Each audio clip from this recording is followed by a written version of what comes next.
Now these trig function integrals might look very similar to the ones we gave you earlier, but this is not for cosine x dx. This is for if you have the cosine of a function of x. So it's really cosine of u du, where u is some function of x. So if you can get an integral in that form, then the integral is going to equal sine u plus a constant. If you can get an integral in the form of sine of u du, it's going to equal minus cosine u plus a constant. Integral of secant squared u du is going to be tangent u plus a constant, and so on. And you can read the others. They're basically the same as when we were using x for the argument, but now we're going to be using u. Now you can read this blurb about the antiderivative of antidifferentiation of a composite function, but I'm just going to go ahead and show you what we want to do here to evaluate this. Okay, so here, when you first look at this, you might think of a power rule, but the problem is if you used a power rule, you would have to let u be cosecant of x squared. Well, cosecant of x squared is not going to be just x dx. It's going to be much more complicated than that. So the power rule is probably not something we want to use. But if I could get this into cosecant squared u, well, remember I have a rule to integrate cosecant squared u. It's just minus cotangent u. So for this to be cosecant squared u, u has to be x squared. So, but if u is x squared, then du would need to be 2x dx. Okay, but I don't have a 2x dx, right? I just have an x dx. Well, that's no problem. Just multiply the inside by 2, and now I have 2x dx. So these two together, the 2x and the dx, form the du.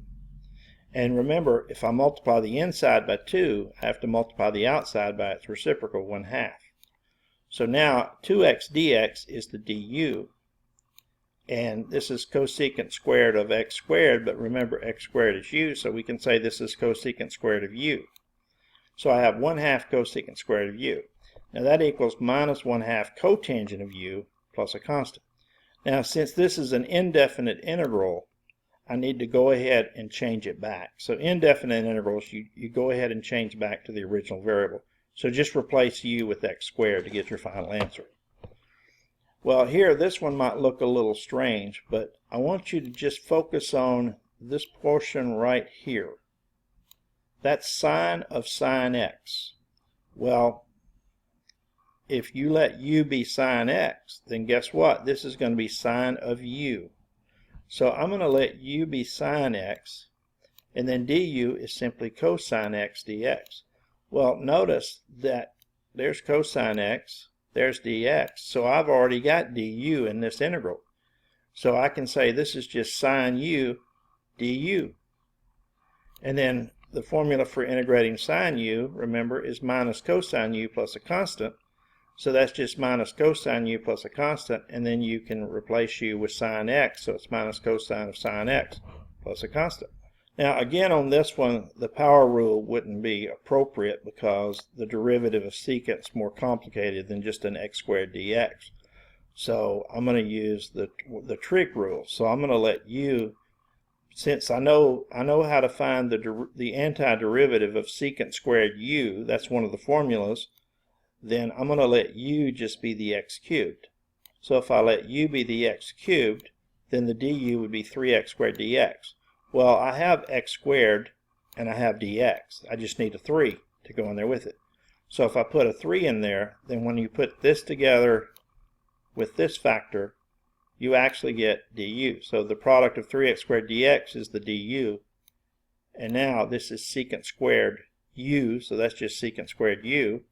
Now remember, to multiply the inside by 3, I had to counterbalance that by multiplying the outside by 1/3. So now, what's the integral of secant squared? Secant squared u du integrates to tangent u plus a constant.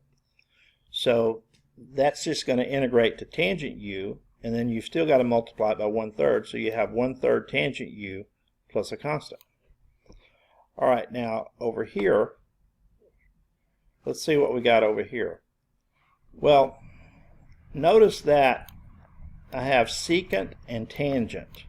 And if you go back up here, remember there's a formula for integrating secant u, tangent u. So let's see how this works out. U would have to be the argument x squared plus 2x. Notice they're the same in both. So let's let u be x squared plus 2x. And then what that's going to do is that's going to make that secant u and that tangent u. So I'm going to have secant u, tangent u. But let's see how the rest of it plays out. Here we have x plus 1 dx. Well, if I take the derivative of u, I get du equals 2x plus 2 dx. Well, 2x plus 2 is just 2 times this. So all I need to do to get 2x plus 2 is multiply this by 2. So I can multiply 2x plus 1 by 2. So I can multiply that on the inside and get 2x plus 2, right? As long as I multiply the outside by 1/2. So now, if you take the 2x plus 2 together with the dx way over here, those two together form the du, so there's the du. And then these two guys give you secant u, tangent u. So I have the integral of secant u, tangent u with a 1/2 in front. Well, if you look at the formula, the integral of secant u, tangent u is secant u. And then the 1/2 goes with it. So you will have 1/2 secant u plus the constant. And then you replace u with the substitution you used, x squared plus 2x. And there's your final answer. A couple more. This one, I have sine of x squared plus 1 quantity cubed. Okay, now this one might be a little tricky, but actually it works out pretty nicely if you let u equal the argument of the sine. So if I let u equal x plus 1 quantity cubed, then du is 3 times x squared plus 1, it's supposed to be squared, times the derivative of the inside is 2x. Or really this is just 6x times x squared plus 1 quantity squared dx. Well, what I'm missing there is a 6. I have the x times x squared plus 1 quantity squared and the dx, but I don't have the 6. So if I just multiply the inside by 6, now I have everything I need. I have the 6 times x squared plus 1 quantity squared, and I have the dx. So these together form the du. So I have the du. And this part is just sine of u. So I have sine of u. And remember, when we integrate sine of u, we get minus cosine u. So that would be minus, and bringing in the 1/6. Remember, I had to multiply the outside by 1/6 to multiply the inside by 6. So that's minus 1/6 cosine of u. And then replace u with what it equals, x squared plus 1 quantity cubed, to get your final answer. So there's your final answer. Okay? Okay, I got one more here. Notice that this is cosecant of an argument and cotangent of the same argument. So that's what tips it off, that these two arguments are the same. Okay, so I'm going to think of this as cosecant u, cotangent u. And there's actually a formula for integrating cosecant u, cotangent u. So if this is going to be cosecant u, cotangent u, then u has to be this entire tangent. So u would have to be the tangent of x squared. Now, du would be the derivative of that, which would be secant squared x squared times the derivative of x squared, which would be 2x secant squared x squared. Well, notice that that's exactly what I have. 2 secant squared of x squared here, and then I have the dx over here. So those two factors together form the du. Okay, that should be a u. So anyway, and then I have cosecant u, cotangent u. So now how do you integrate cosecant u, cotangent u? Well, if you go back to that formula, it says it integrates to minus cosecant u plus a constant, and then plug in your tangent of x squared there for u, and you've got your final answer. Now, it turns out, let me go ahead and share this with you.